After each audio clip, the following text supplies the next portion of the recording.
Hey everybody, welcome to Left Unread. We're a brand new podcast, and we're trying this out for the first time. So we're going to be doing a show about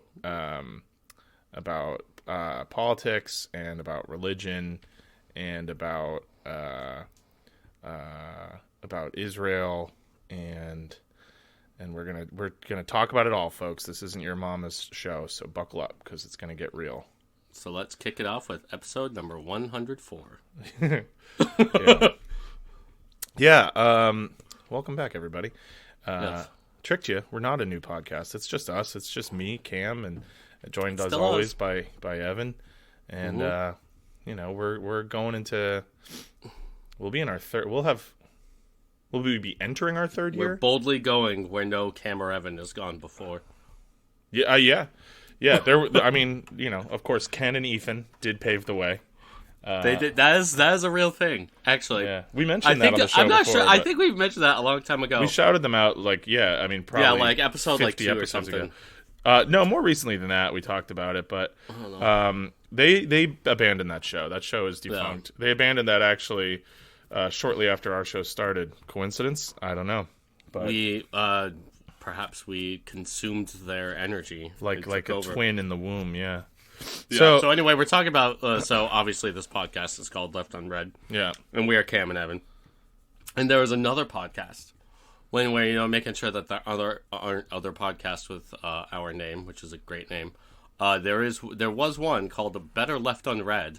Yeah, and it was about. We didn't realize that at first either. We chose the name of the show after realizing there was a show called Better Left Unread, and their show is totally different than ours. It was about they claimed that they were going to read every Pulitzer Prize winning work of fiction and then discuss it on the show, which is a cool idea. I've never listened to an episode of it, but that's what their synopsis states. And we shit you not, it is two friends with the names Ken and Ethan. Yeah, which is just funny. So we're Left Unread. So I did Cam murder and Evan. them. And that's Better Left Unread with Ken and Ethan, which, so we picked the name of the show before we even realized the Ken and Ethan part, and so that felt kind of like a fever dream when I went back and saw that. Well, we were workshopping the name, and we came up with Left Unread. I know, and we searched up, and then we saw Better Left Unread. But I didn't realize their names, is what I'm saying. Like, I found the show and was like, oh, there's Better Left Unread, and we saw that they were barely posting. And I think that they might have done one episode after our first episode, like 2020 something, 2021 they stopped. But the themes were so different, and we just figured there was no real competition there. So I did stalk them through the night and murder them both and drink their blood. Yeah, and that's why Evan now has the blood of 3 men.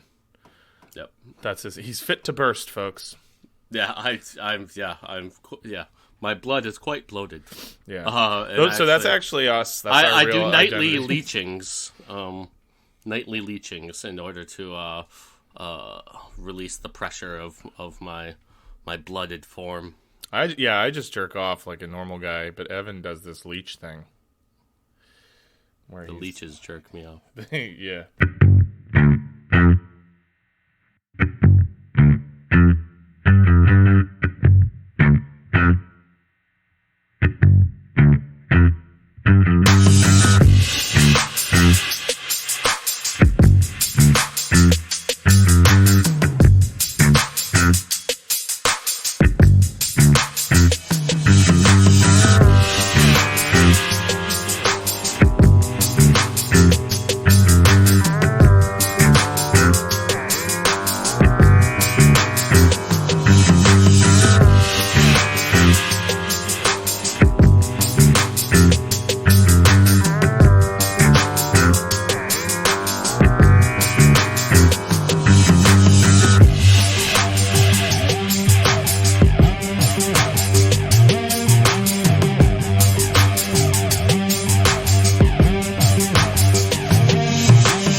Anyway, great show for you today, folks. Yeah, a lot of things have happened. We actually were recording this. This is all I've done today for, well, not all, but for like a large chunk of my day, it's just been this show. Because I just finished editing and releasing episode 103, which you should go listen to. And will be out for a few days, at least by the time this comes out. And we talked a lot about fun stuff in that, and now there's even more fun stuff to talk about. The thing the internet has been waiting for. Yeah. And of course, yesterday, I am tired and go to bed at 8:30. You missed it. And the news broke. Yeah. Around 9. Yeah. Oh, I saw it, baby. I woke up to literally 20-something texts. Yeah. And so I'm thinking okay, nuclear war started or something. Nope. Even better.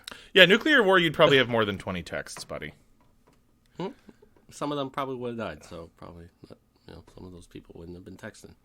But yeah, no, I went to bed at 8:30 because I wake up at 4:50 for work in the morning, and I'm like, I'm tired. I'm going to lay down with my cat. Me and Sancho are going to get a nice full 8 hours. I like that sometimes. And our big, beautiful 100-year-old war criminal boy, Henry Kissinger, finally fucking died. Yeah. And I was asleep. Yep. Yep, he's gone, folks. Yeah. And you know what? It's almost anticlimactic. The man who launched 1,000 bombs. He is responsible for countless deaths across the globe, dominantly multiple countries. Southeast Asia was his real. Vietnam and Cambodia were really laid to waste. Yeah, but we don't want to overlook his contributions to the Chilean massacres in the 70s. Yep, he was instrumental in the installation of the Pinochet regime. Big supporters of theirs.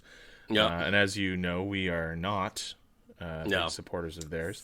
Famously portrayed by Paul Sorvino and Oliver Stone's Nixon, which we talk about in an episode. We did go back and watch that. I don't remember what episode of the show that is, but you should go back and watch 70 something, I think. Yeah, it was in the 70s. Something like that. That was last year. I'll tell you exactly what it was. Yeah. Kim's going to tell you. My guess was 76, so we'll see. That could be it. Mm-hmm. Wouldn't be surprised if you... It's episode 70. Oh, okay. From just around this time last year, November 22nd of 2022. We released it in November because we did the JFK, Oliver Stone's JFK that we released November 22nd, 2021, and then we did another Oliver Stone movie about the JFK assassination called Nixon, which we also released on 11/22/22. Nice. Didn't do one this year. No, we didn't. But I did read. I just finished the book. I did it across multiple platforms, but I just finished the book Chaos by Tom O'Neill, which talks a little bit about that and then a bunch of the surrounding stuff. That's a hell of a read, and I know I'm late to the party on that, but it was great. And I will say, not that I'm a shill for theirs or anything, but Spotify gives you fucking audiobooks now. 15 hours a month. It's pretty sweet. Yeah, I haven't read Chaos. I've never gotten around to it, but I'll definitely listen to it. I own a copy of it, and I'd read about half of it, and then I lent it to a young lady friend of mine, my friend Al. If you're listening, shouts out. I would like that back at some point. And she had it, and then you told me the audiobook thing, so I just started it over because I'd read the first half, but I was like, I don't know. It always feels weird, like diving back in after a few months to a book, especially something like that. And I was like, it's not going to hurt me to revisit that information. It's such a convoluted exploration of the subject matter anyway. Not convoluted because of any fault of Tom O'Neill's. If anything, it sounds like he did a pretty admirable job wrangling an impossible fucking octopus of fucking leads into a coherent narrative. But it was great. I highly recommend it. And we'll probably, once Evan gets around to it, we'll probably do some stuff about Chaos and about that whole story because it's really interesting. It's that big Topo Chico. Yeah, dude. Yeah, it's actually just filled with piss I put through a soda stream. Nice. Yeah, I'm doing that now. Cam peered into the abyss, and the abyss peered back. I didn't think that it would happen, but here we are. I mean, the appeal was too great. I was convinced by all the many gurus that I watched online, and they got me thinking, why not me? So here I am. I'm a Could a simple white boy enjoy some piss? Yeah, man. You'd think not, but yep. Turns out, nobody's stopping you. Yep. The piss police are lax. Their jurisdiction is wide, but they are lax. Mm-hmm. So, here we are. Yep, so anyway, Henry Kissinger is dead. He is today's goose of the week. He was 100 years old It's like 100. What a ripe old age for such a fucking sack of shit. And he looked 100. I mean, he didn't. He looked like a fucking bag of messed up asshole. Yeah, it's not like he like looked great. Like he was like a hunched over goblin. Yeah, he literally looked like a full trash bag. Yeah, not all great. Fucked up face. And this is my favorite photo of him, and I'm gonna send this to you. But this is my favorite one that I came across today when I was looking, and I just found it again. But he just wasn't looking good at all. No. It's like the voice. It's like the voice that we do. You know the voice I'm talking about. That's the face of it. Yeah. Like oh yes. It's that dude. Just like a grumbling fucking freak. Yeah. Definitely Goose of the Week, and I'm sure that there'll be more Kissinger content on the show in the future. But let it be known that we both hope he's burning in hell. We both support uncritically his death. Yeah, it's nothing to be too bummed out about. And plus, it's like, what are you gonna tragedy for? He's 100 years old. Like, it's just there's no tragedy. He lived a long, healthy life of committing atrocities in the third world and debauchery, and even like just like personally shitty stuff, like like adultery and shit. Like, just wasn't a solid dude. Yeah. But anyhow, what are you gonna do? You know what I mean? Only the good die young, buddy. That's what they say. Fucking do. Yeah. So that's probably the biggest event today. Yeah. That's going on in the world. But it's been a week. There's been a lot of things. Yeah.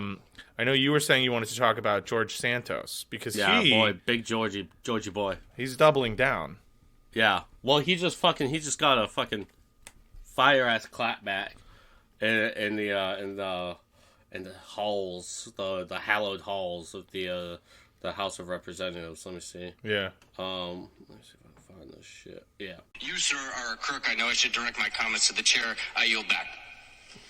My colleague wants to come up here, call me a crook. Same colleague who's accused of being a woman beater. Oh, yeah. Are we really going to ignore the facts that we all have past and we all have the media coming out against us on a daily basis? Yeah, are we gonna just see? Yeah, that was against Max Miller, Representative Max Miller from Ohio. Yeah, just fucking absolutely bitch slapping him. Fucking, that's so funny. Where he's like, "You're a crook." He's like, "Yeah, well, you beat women, so." Yeah. Yeah, that's actually... The look on the face, dude, the look on the face of the guy behind him, he's just like, looking to the side like, what the fuck? So that's one of my favorite things about, not to, like, go back into it too much, because like I said, I probably want to do an episode where we talk more about it, but one of my favorite things about Chaos, so I really like the way Tom O'Neill writes, right? Yeah. And... he like obsessively worked on that story for like 20 years, whatever. And the book starts after like a brief recap of the Manson murders, which the book itself is not really concerned with. It's much more concerned with like the potential conspiracy surrounding the trials and the reasons behind the murder.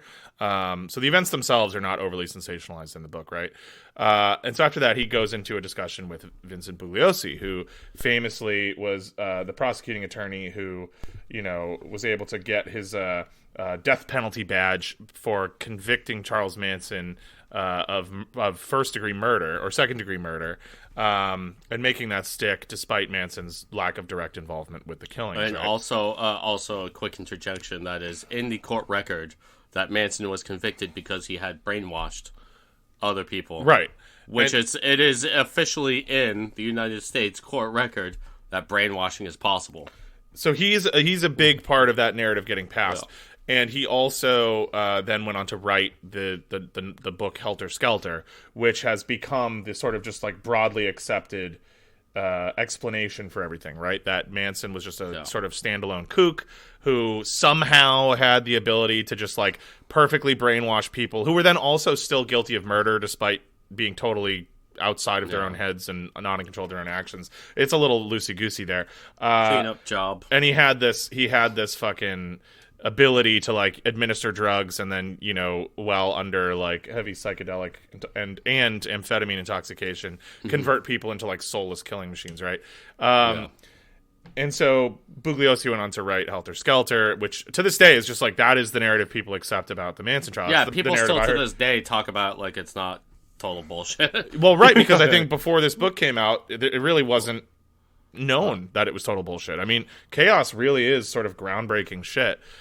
Individual pieces of it are things that people knew about, but like the piecing of it together as it pertains specifically to the Manson trial, it's pretty amazing. And anyhow, cutting to the chase, the reason I mention it is that towards the start, he like details his first meeting. Tom O'Neill, the author of Chaos, details his first meetings with Vincent Bugliosi and how Bugliosi was just this like strong-arming, you know, old school prosecutorial dude who from the get-go was just like, you say anything about me, I'm just going to sue you until your life's over. So Jesus, you know what I mean? Like, he was just like brutal. He was like, we should consider ourselves adversaries. You know, anything you print about me, you just better consider that you're going to be working for me for the rest of your life. If you do, like, just real old school, like, scare tactic shit. Yeah. And then Tom O'Neill's like, anyway, all of this will become pertinent later. And so then he goes off and details all his research, all of his findings, his lack of findings, a million other characters. It's a really interesting book. And then, like, the last chapter of the book, he's like, so remember I was talking about Vincent Bugliosi? Anyway, here's how he's like a fucking lunatic psychopath who like gets women pregnant and then beats them until they miscarry. And like, dude, the last chapter of that book is just like a fucking Bugliosi hit piece, and it's so glorious. And you can tell he was like, yeah, you know, I waited. And he's like, but Bugliosi's dead now. And so like, I'm going to put everything, and like the way that he went out, like all the threats that he levied against me, everything I told him that I was going to keep off the record, fuck it, it's on the record now. So he just like shares everything. And then it's just like, yeah, also he was like a piece of shit, and his wife was like an enabling idiot, and like he was just a fucking awful person. Would you believe his book or would you believe mine? And it's just fucking glorious. I love it. So it's great. Like, that's just like the Santos. I keep wanting to call him George Soros. The Santos fucking hit clapback just reminded me of that, where it's like, oh, well, you hit women. You know, it's like Bugliosi was like, really, you're going to tarnish my reputation. And O'Neill's like, really, like that time you knocked up your mistress, and then when she refused to have an abortion, you beat her so badly that she miscarried on her kitchen floor, like that. Anyway, good book. Like, that's brutal, dude. It's a fucking wild book. You definitely got to read it. You'd love it. I mean, it's your type of shit. Yeah, I mean, I know a friend of the pod, Jimmy Fallon Gong. He's I mean, like I said, I haven't read the book, but I know Jimmy Fallon Gong has intimated some things that he thinks about the book, and about maybe like its authorship, and also, you know, its you know, usage as a limited hangout. But I also do the part that you said, you know, about Charles Manson using both psychedelics and amphetamines, that as listeners of this podcast who have listened to any of those episodes, like the Jimmy Fallon Gong ones, the Program to Chill episodes, or Program to Kill episodes, and you know, any other ones that we've talked about, MK Ultra, that should have some alarms ringing. Yeah, well, I mean, the book goes into that in heavy detail. It goes into MK using Ultra. Psychedelics and amphetamines at the same time, and in order like the to pioneering induce studies of Jolly West and the Haight-Ashbury free health clinic, and all the experimentation that was going on there. Draws connections to the JFK assassination. It dives into all that shit. And sure, I mean, it could be a limited hangout. Like, here's all this information, and it doesn't come to any like conclusions at the end. All it does is it just punches holes in Bugliosi's narrative more than anything. Limited hangout doesn't necessarily mean that something isn't good or useful in a way, you know what I mean? And it's also like things can unintentionally be limited hangouts, like, you know what I mean? Like, right, it's like, oh, here's this book, let's let this get published. And and also like the person who's writing it may not know that they're being used in a certain way, or they may only have certain information and, you know, present it. That doesn't necessarily mean that, you know, they're doing something nefarious, something like that, you know what I mean? I don't know. I mean, I don't know enough about the author or the authorship of the book to comment on that, but I will say it was fascinating, and it really, to me, it was valuable just as like a tool to allow for questioning of the existing narrative, because it doesn't claim to have solved the situation. It's really clear about like, hey, look, like at the end of the day, I feel like this investigation like brought about way more questions than answers. And all you should take away from this is that, like, the fact that it's been presented as this, like, open and shut, like, clearly explained situation should make your fucking eyes roll into the back of your skull, because it's, like, absolutely, very clearly not anywhere close to as clear-cut as Bugliosi presented it. Yeah. So I kind of want to read Helter Skelter now, just to, like... I know. I've always kind of wanted to, too, just to see how bullshit it is. Yeah, and I almost wish that I'd read it first, so that I was having these, like, eye-opening, like... Instead, now, when I read it, it's going to be like if I saw The Disaster Artist before I ever saw The Room. You know, I think the reason that I like Disaster Artist so much is that I already loved The Room. So, like, that's now, like, the greatest double feature of all time is, like, watch The Room and then watch The Disaster Artist. But I don't know if it'll have the same sex appeal for me. Yeah. And for what it's worth, too, so I have we've done the Son of Sam episodes. And Maury Terry also, like, you know, he also kind That's of... one of my favorite author names of all time. I totally forgot about fucking Maury Terry, dude. That sounds like... It's like Jiminy Glick. Like, it sounds like a fucking... Hi, I'm Maury Terry. Like, yeah. It absolutely sounds like a character. Yeah. It's like some shitty, like, 90s SNL character. Yeah, Maury Terry. Yeah, investigative journalist. Fucking Maury Terry. Right, but anyway.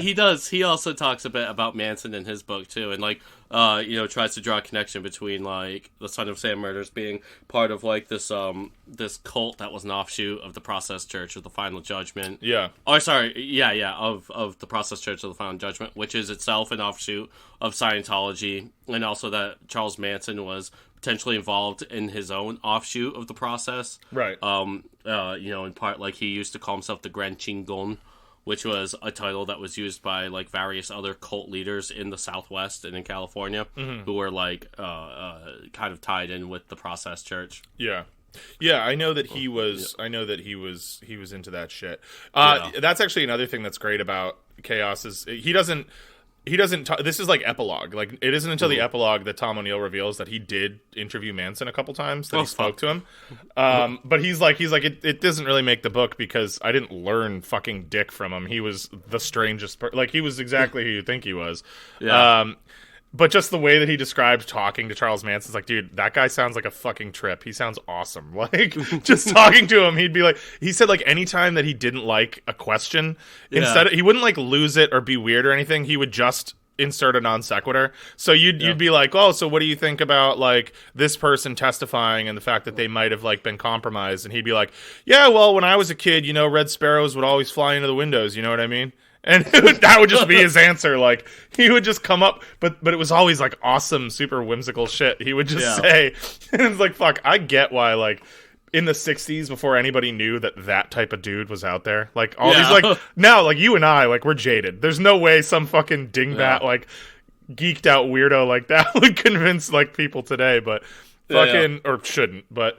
Back then, when everyone was, like, trying drugs and they didn't even know what they did. Yeah, right. Like, literally, like, 5 years ago, it was, like, as stuffy as, like America's ever been. Yeah. You know what I mean? And then all of a sudden, just this explosion of fucking, like, just tits and dicks out all the time. Everyone's fucking... Like, and this dude's like, hey, you guys ever think that, like, what if... Fucking... You guys ever think, like, what if love is hate and hate is love? And everyone's like, what the fuck? I'll kill anyone! Like, it's wild. Literally 20 years ago, like, you had, like, the fucking World War II.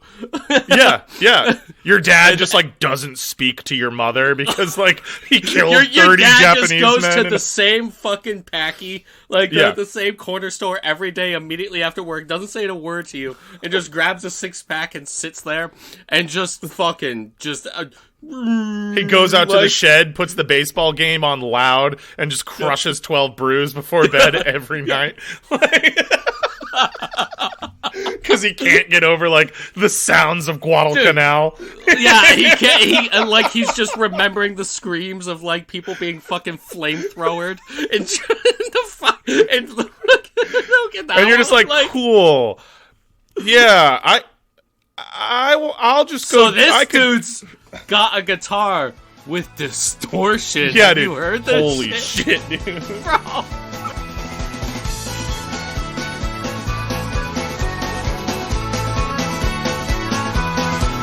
I shall far for grace of God, where no doctor can relieve me. the side, but the angels won't see me. Let me go, boys, let me go, boys. Let me go down in the mud where the rivers all run dry.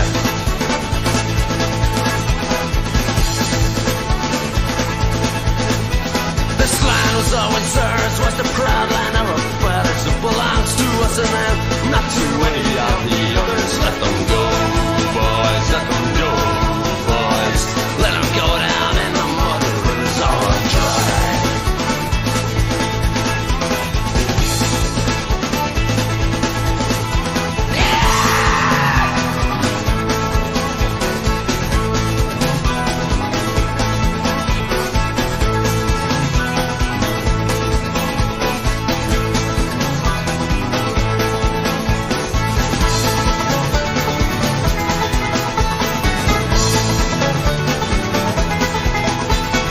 Bury me at sea where no murder ghosts can haunt me. If I rock upon the waves, the coast will lie on me. Coming up threes, boys, coming up threes, boys. Let them go down in the mud where the rivers all run dry.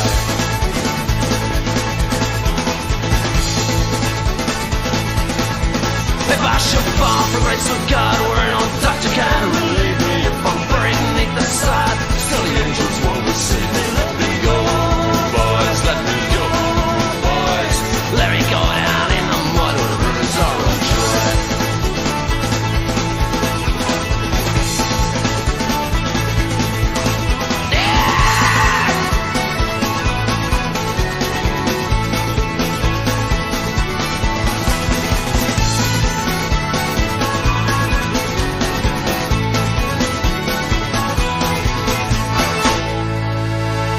Oh man, you ever try to like get into Just the Grateful? smoking the worst weed ever. Are you a know Grateful what I Dead mean? fan?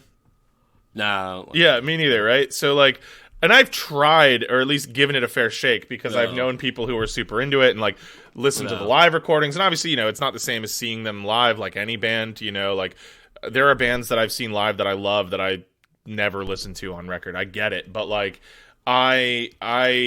I just don't understand. But I think that if that was my story, I'd probably be like, wow, this is fucking genius, dude. Like, No. I don't know. I don't know if the Grateful Yeah, Dead I've is... dated girls that were like deadheads. They were really into Dead and Fish and all that. Yeah. And it's just like, and they would like play it for me, like, oh, but look at this live performance and stuff. I'd like And to... it's just like, you know, it's like, you know, I'm not gonna be mean, but it's like, this kind of sucks shit. It's just a lot of tweedly deedlies, and It's that's like, fine. yeah, it's tweedly deedlies with like this little country mix in it, and I don't know, I don't like it. Well, I'm fine with it stylistically. I just think like, know. I don't know. I think that you should be suspect of any musical group that can't be asked to like put down a decent composition on record. Jams are cool. Yeah. You know, like that's cool. I did get invited to go see Fish for their New Year's show, and I might go if I can get a ticket for like $50 because I think it'd be cool. But I don't like. I'll report back. I don't anticipate having my worldview changed. Like I don't anticipate coming back from it. You know, the world's biggest Fish fan. But you know, music's chill. I'll check it out. We're going to see King Giz in Brooklyn next year. August. Queens, actually. It's in Queens. Oh fuck yeah, we gotta go get pizza at that place. Wow. Well, or a new place. We can go to a new place. Both. Yeah. What are you talking about? Or I'm just straight pizza. When I go to New York, I got pizza on the brain, dude.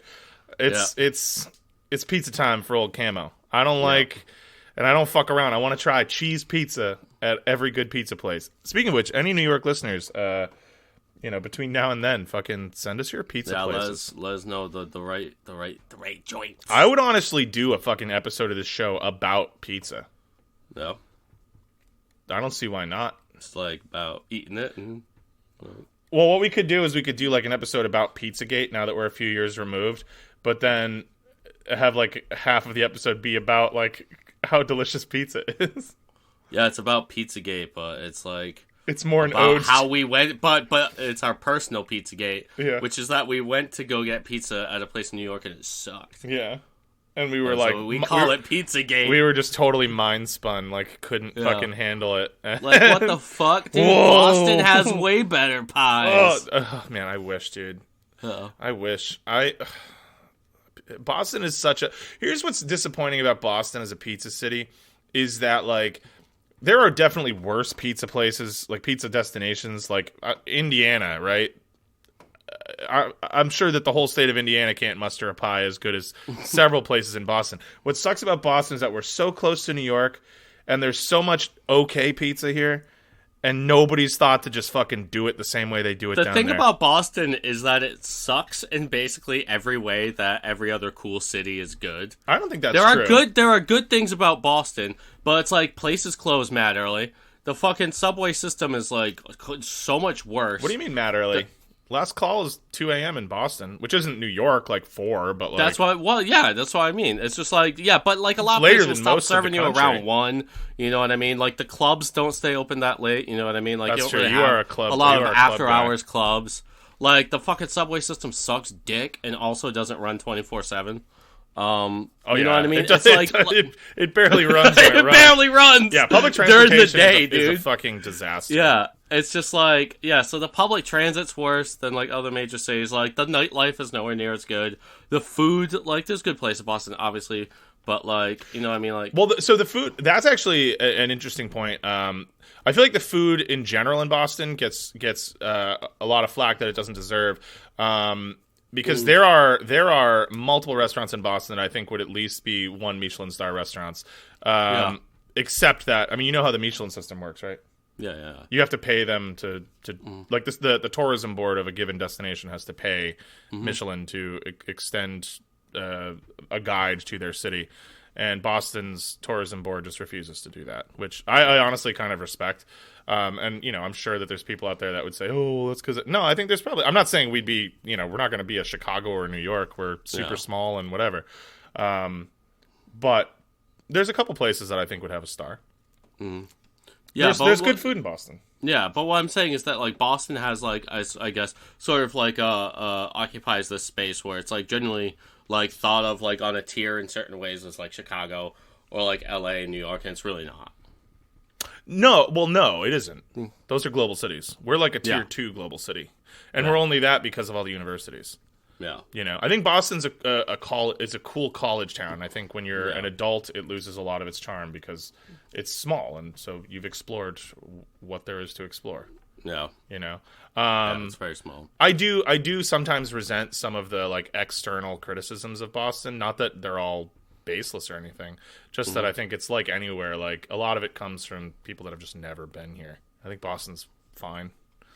Yeah, you know, that's I'm not fine. gonna. Yeah, it's fine. I mean, it's where I'm from. I don't hate it, but you know, it's fine. And the tea sucks dick. Well, the tea. Oh yeah, the tea sucks. The tea sucks. I think that. It's fucking insane, dude. Dude, if I decide to take the tea into, like, to go to Fenway to go see a game, it's like, you know, and I hit the fucking, I always forget if it's the orange or the red, the one that I hit from, fucking Quincy and whatnot. Coming from south? Yeah, I don't know. Yeah. Probably the red line. Yeah, I always mix up the red and the orange. Yeah, me too, actually. I don't take the tea that often. Yeah, me either. But, like, dude, so, like, if I drive to Boston, it's like an hour drive from me to Boston. Yeah. But, like, if I'm just like, I don't want to deal with the parking and all that shit around that area, I'll take the T in. It's about a 3-hour trip. Well, luckily you have your old pal Cam, and you can just park at my place and Uber in, and it's not that bad. Well, yep, and hopefully I will also live in a city soon that has a T line straight to the Green Line. There you go. Well, which is going to be, a commuter rail line, you're saying? Yeah, it's quick, too. I know people have taken it, and it's like... What, 40 minutes? Yeah, to the Green Line. It takes you to a Green Line station. Probably takes you to South Station. Yeah. And then the Green Line's quick there to Fenway. Yeah. Did we go to a Sox game this year? No. God damn. I saw a White Sox game. Yeah, you did, yeah. I think that might have been the only baseball game I went to this year. Much lesser Sox. Yeah. Great park, though. Every time I go to an updated ballpark, I'm reminded that Fenway just sucks shit. It's like, I'd love it for, like, you know, like, it's the quirky feeling and at quaint, Fenway. but... Well, the feeling at Fenway too, like when shit's going down. Yeah, it's like the whole place is shaking, and it definitely feels like an extra member of the team. Yeah, like the whole way the place just shakes. Well, let me rephrase. when you are in your seat watching a ball game, Fenway fucking rules. Yeah, I like it. I like it. Yeah. I'm talking about when you're all the sitting in shit. the seat, though, not so much fun. Well, they're small. They're small. Yeah, they're tiny. Seats, Evan and I are a couple of fucking wide-assed boys. We've got bottoms on us, and it's not great. I know. I think I've told the story too. I was there one time when I was a kid. When I got stuck behind the fucking pole, dude. And it's my dad and my sister, and my sister don't give a fuck about sports. Yeah. And like, so we just sit down, and it just so happens, that I get the pole seat, and when I say that I'm behind the pole, like I don't mean that there's a pole blocking some of my vision. This is a park that was built in like, during the Gilded Age, you know what I mean? When like people were just dying left and right, building structures and all that. There was absolutely no care whatsoever for people's comfort. When I say that this seat is behind a pole, and there are many of these seats at Fenway Park, I mean my entire vision was a pole. It's just a giant green pole. Yeah. Like that. Yeah, and they'll sell you a ticket to that seat. Full price. They don't fucking specify that that's one of the pole seats. Yeah. And so, like, I'm sitting there, and I love baseball, and I'm, like, complaining, and, like, just keep telling my sister, I'm like, dude, just switch seats with me. She's just sitting there texting on her phone the whole time. I'm like, dude, just switch seats with me. I can't see. She's like, no, I don't want to sit behind the pole. And then, like, my dad, my dad's like, Evan, I'll sit behind the pole. And I'm like, no, Dad, I'm not going to you're the one who paid for this. Yeah. I'm not going to make you sit behind the pole. So I just had to, like, keep, like sit, like, reaching around over my sister's seat, and then she would, like, swat at me and be like, get away from me. I'm just like, what the fuck am I supposed to do? I gotta tell you, this is what this story really is a story of. Is just a story of you just not standing up for your rights strongly enough, and an older sister being an older sister. Oh yeah, no, there is no. Trust me, you didn't know her in high school. You just fucking. It's easier to just to just give up there. Well, we're cool now, but she was a tough one. That's what it's like with my sister. She's younger, so I didn't have she didn't have the same leverage over me. But it's touch and go there for a little while. Yeah. I mean, puberty's fucked for every single person on Earth. Yeah, right? seriously. It's fucked in its own ways. But teenage sisters are a fucking trip. I will tell you that much. There is some chaotic. Let's hear it, fellas. Right?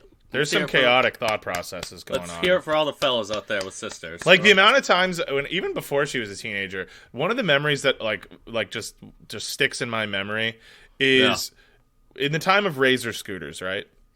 I got a green Razor scooter. No. And my sister, and this was honestly a brilliant stroke on my parents' part. I don't know why they did this, but they did it, and it was great. My sister got some knockoff brand. I got a Razor scooter. My sister got, the Blade or some other fucking shit. And so, of course, she just wanted to ride mine all the time. But I remember getting yelled at by her for touching her scooter. And then 20 minutes later coming outside to her riding my scooter. And it's the smallest thing in the world. I didn't care, right? Except that I was like, this is fucking ridiculous. At 10 years old, I was like, huh? Like, what? And she was like, that's different. And it's like, that's it. That's all it is. It's just summed up by, that's it. It's different. Yeah, you couldn't ride yours because she was riding yours. Yeah. But then you also couldn't ride hers because it was hers. Yeah. Granted, she was my little sister, and if I was the type of brother who wanted to, like, fucking deck her, I could have, but that was Jesus Christ. But but lots of, you kidding me? Lots of siblings just punch each other. It's fucking crazy. Yeah. But no, we didn't have that dynamic. I like my sister. I was never mean to my sister, so it just was what it was. You just didn't ride the scoot. That being said, I never would have sat behind a pole, dude. I don't know about that. I wouldn't have sat behind no fucking pole, I'll tell you that. What was I gonna do, man? She was not sitting behind the pole. And my poor dad is sitting there just like, fucking hell, man. Felt bad for my dad.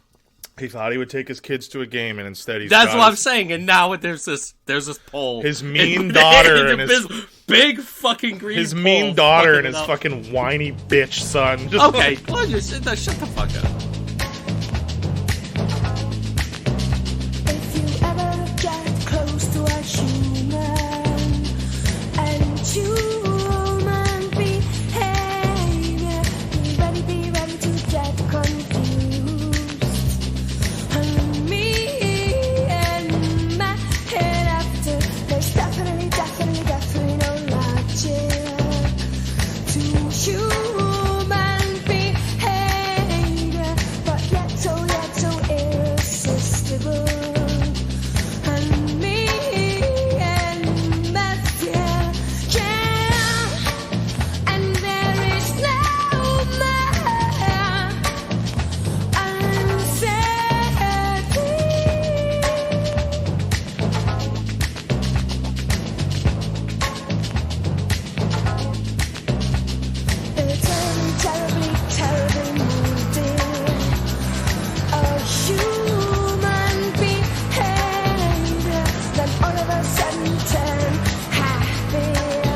We'll see. Whatever. It doesn't fucking matter. Anyway. You know what? Let's just fucking end the episode.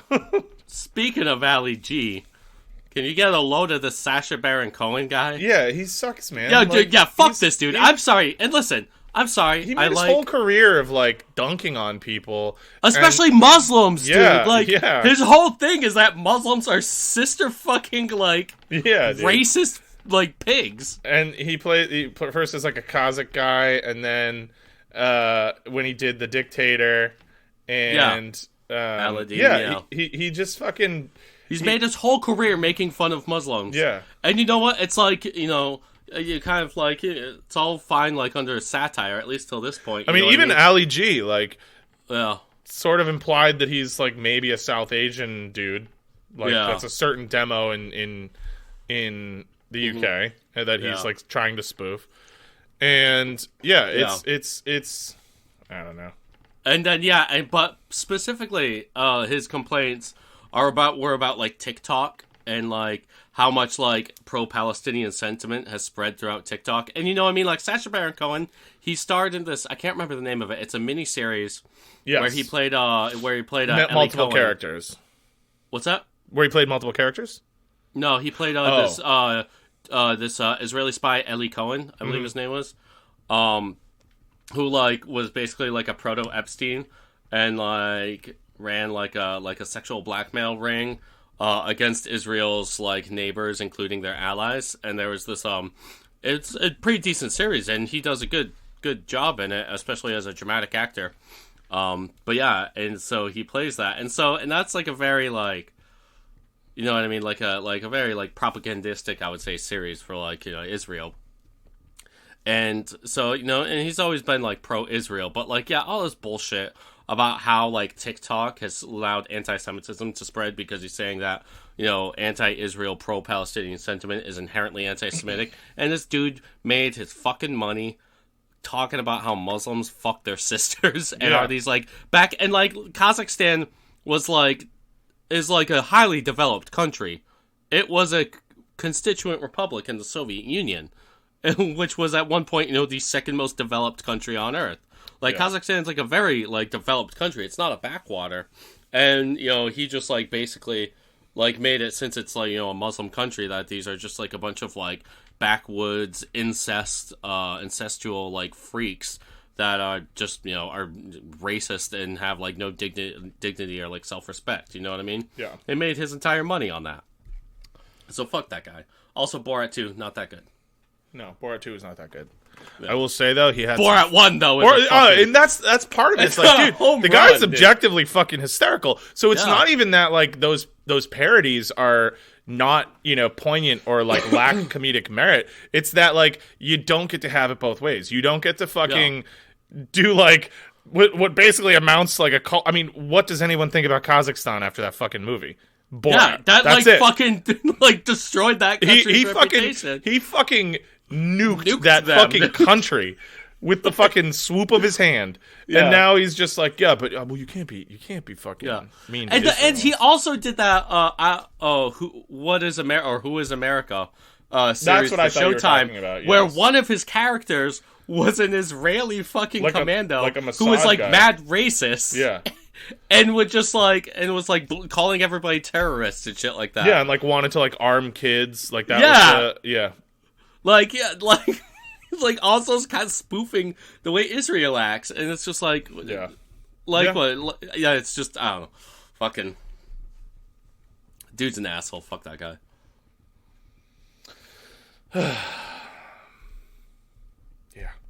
Yep. Fuck that guy. So Kissinger dead. Kissinger's dead. And equally important news. I oversalted my goulash, dude. I fucking ruined the whole. You fucked it. It's edible, but it's too salt. It's like too salty. Yeah, and I don't mean come like, back from out. Yeah, you can't. There's nothing you can do.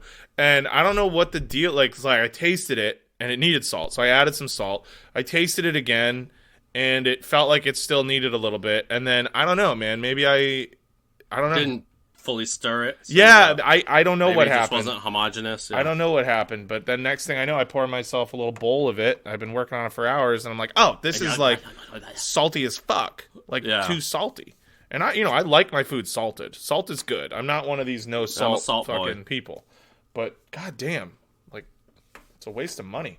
Fucking bullshit. It was expensive, and I'm gonna eat it, but I'm gonna be thirsty for days. Yeah. You know? And now I'm drinking Topo Chico, which has sodium in it. Yeah, that's mineral water. 1% of my daily fucking value. Fuck. And I probably have already had a couple 100% of my daily value. Yeah. I don't need this 1%. Yeah, we also had also cool things that have happened. We had Elon Musk show up at a fucking event yesterday. Oh yeah, just yacked out of his fucking mind. I hope they stop. You hope Don't advertise. you don't want them to advertise? No. What do you mean? If somebody's going to try to blackmail me with advertising, blackmail me with money, go f*** yourself. But Go f*** yourself. Is that clear? I hope it is. Hey, Bob, if you're in the audience. well, let me ask you then. That's how I feel. Don't advertise. On it was like Bloomberg some TV research. So first of all, this dude's like clearly on Ozempic.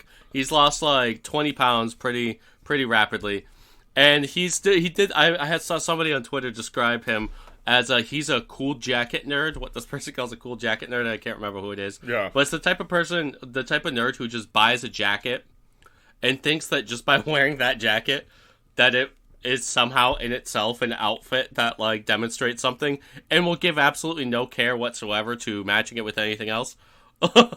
You know what I mean? Mm-hmm. Or like or put any effort into the rest of the outfit. It'll just be like a normal like Target fucking graphic tee underneath this jacket, and it is the dumbest fucking jacket I've ever seen. Dude. I do think I know what you're talking about. Like some nerds who will like just like pick some sort of eye-catching accessory and then they'll wear like the drive jacket. Yeah, dude. Or like some kind of like gaudy bandana.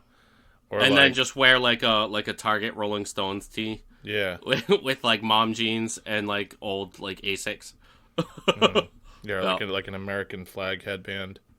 Yeah, that could be it. Yeah, that would be one that could be done. Definitely the sort of thing some kind of fucking dork would wear. Yeah, for sure. Well, that or, a beanie inside, if sometimes they were wont to do that. Certain beanie. Yeah, I don't know anybody who's doing that.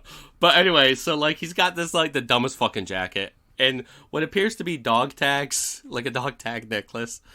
And he's like he's clearly like, I mean, he's like looking strung out, and he's just all over the fucking place. I don't know if you can put the video in here for the listeners who haven't heard it, but he's basically just like the interviewer asked him a question, and he basically tells all of the advertisers that have left Twitter, go fuck yourselves. We don't want you back. Meanwhile, Linda Yaccarino, I was about to call her poor woman, fuck her, who's the CEO, who was like brought in basically to try to bring back advertisers. Yeah. She just must be sitting there like, looking like fucking, what's his name? Secretary of State. Oh, Blinken. Yeah. Looking like Blinken when Biden calls fucking Xi a dictator. Before Xi's even left the country. Yeah. And he just go... Joe. Yeah, Linda Yaccarino definitely doing that while fucking Elon. And he's just like saying bullshit, like, doesn't even make sense. He just keeps repeating himself, not answering any questions, and just flipping off like all of the advertisers, some of who are in the crowd. He even says at one point, Bob, referring to Bob Iger, the CEO of Disney. Like, Bob, you there? Bob, hi, Bob. If you're there, fuck you. Yeah, well, yeah, he's like, go fuck yourself. Yeah. Hi, Bob. Yeah. I hope you're here. I hope you're listening. Yeah. Fucking, and I mean, goddamn. Talk about like a company with advertising potential and pull that like you just don't want to fuck with. I mean, I say fuck them all, right? But like, whatever. If you're Elon Musk, and Disney apparently used to spend like it was something like $100 to $300 million a year, just on Twitter advertising. Yeah. Yeah. Like what the fuck? Yeah.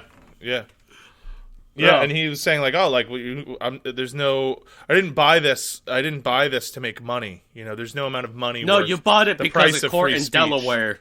No, you bought it because a court in Delaware made you. Yeah, yeah.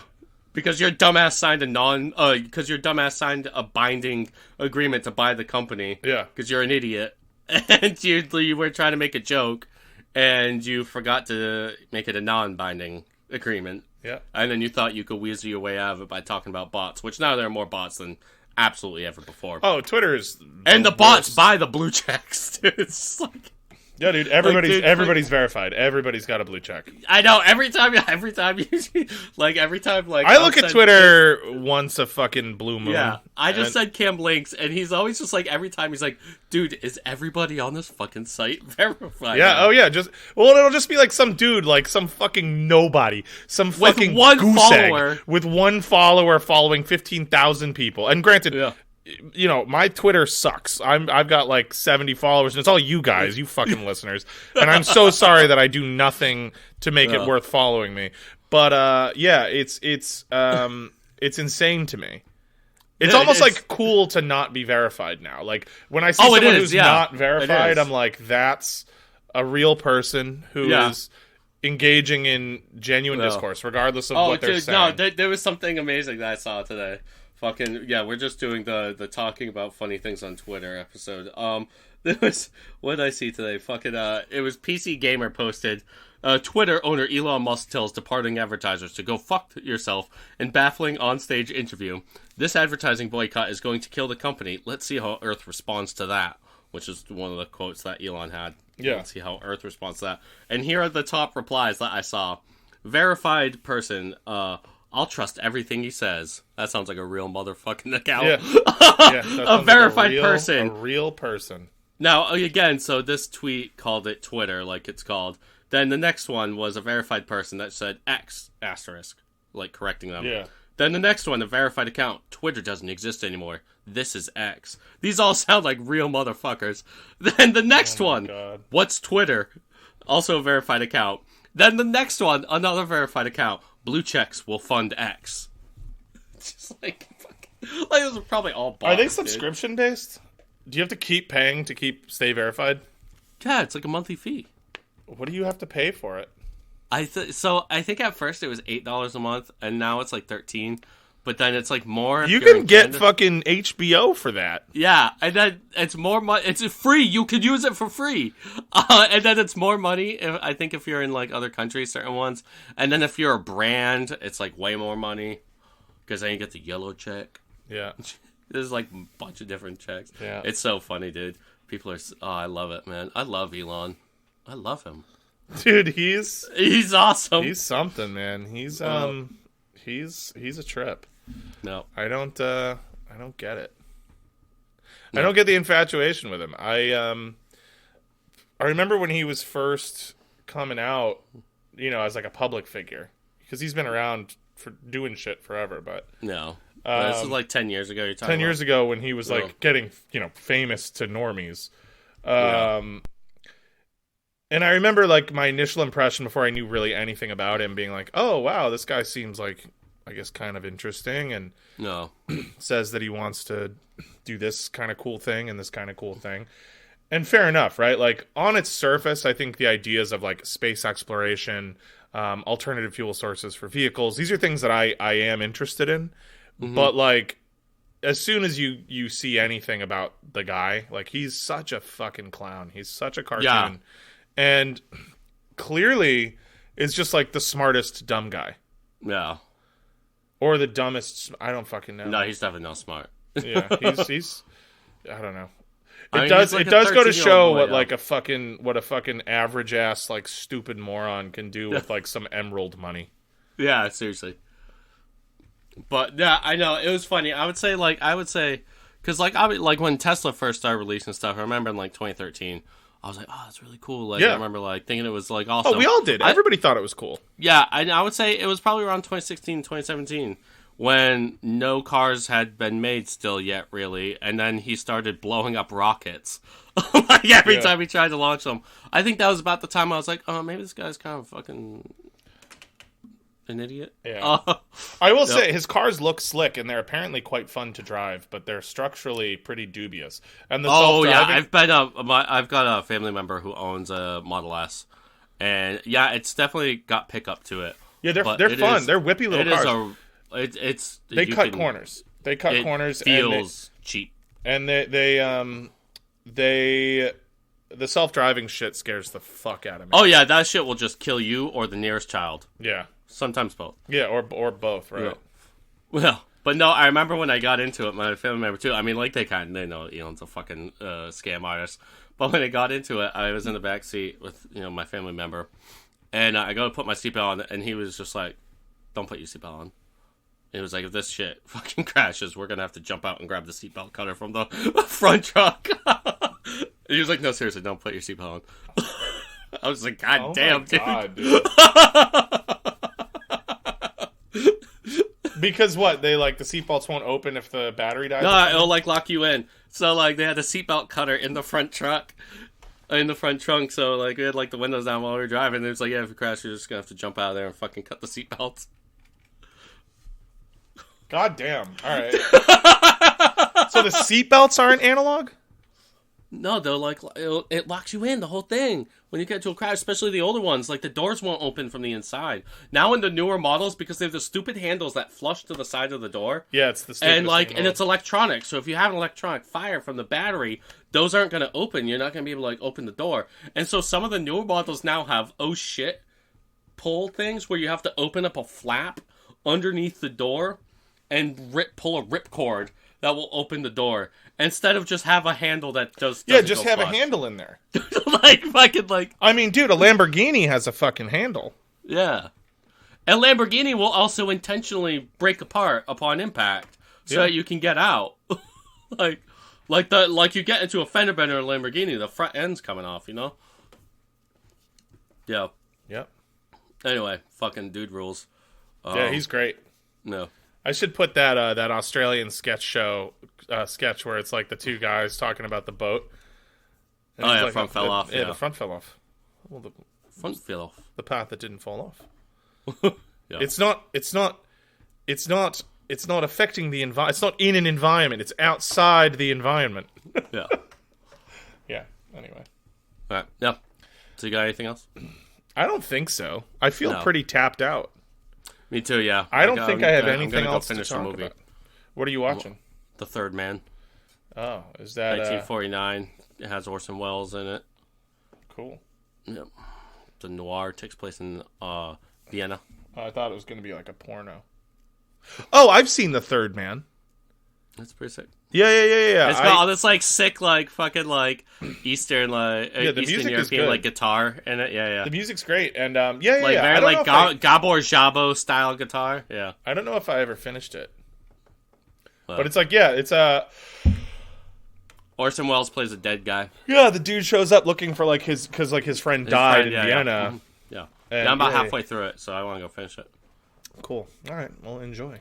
Yeah. All right. Anyway, so everybody, thank you for listening. We spread by word of mouth, so please, if you enjoy the podcast, including where we apologize, as we said last time, some of our episodes right now, as my living situation is in flux, it's kind of tough for me to kind of do research, but we still want to get episodes out every week. It's the busy it's the busy season for Cam as he's working, right around the holidays. He's working. I should have an episode for next week, though. I just had COVID, so I'm playing catch up. But I should have something next week. No. Yeah, my living situation's in flux. That should be settled hopefully in January. Yeah. But so it's kind of tough for me right now to do that. But so we appreciate you guys hanging in there.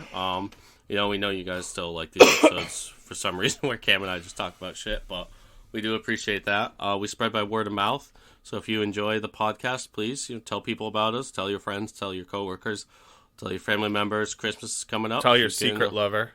Tell your secret lover and your unsecret lover. Yeah, and then maybe they'll both somehow meet through the show, and then they can bond over us and plot your demise over our sultry tones. And then we've launched a Patreon. So right now we're just kind of looking, for help for like hosting fees and to pay for books and all that kind of stuff, and to make this more viable, because Cam and I are pretty broke, and we work long hours in order to try to afford our meager lifestyles, because we're really not very flashy guys. No. I just want that new. I mentioned this a couple weeks ago. I just want that new Chelsea Clinton fleshlight. That's what I'm. That's what I want right. The Patreon money for. Yeah, I prefer the mother one, Hillary. So, anyway, the Hill. I thought you meant. Never mind. I'm not even gonna make the joke. Yeah, but so we want to thank our Patreon subscribers. Again, we'll only ever read your first name. And then if you don't want us to read your name at all, worry about doxing. You can just send us a message and we won't. But so we want to thank our Patreon subscribers. Those are Joe, Carl, Jimbo, John, Alex, Jeremy, and Pear. So thanks to all of you. Anyway, okay. Thanks to all of you, and appreciate it. Yeah, and so anyway, we'll see you guys next time. Bye.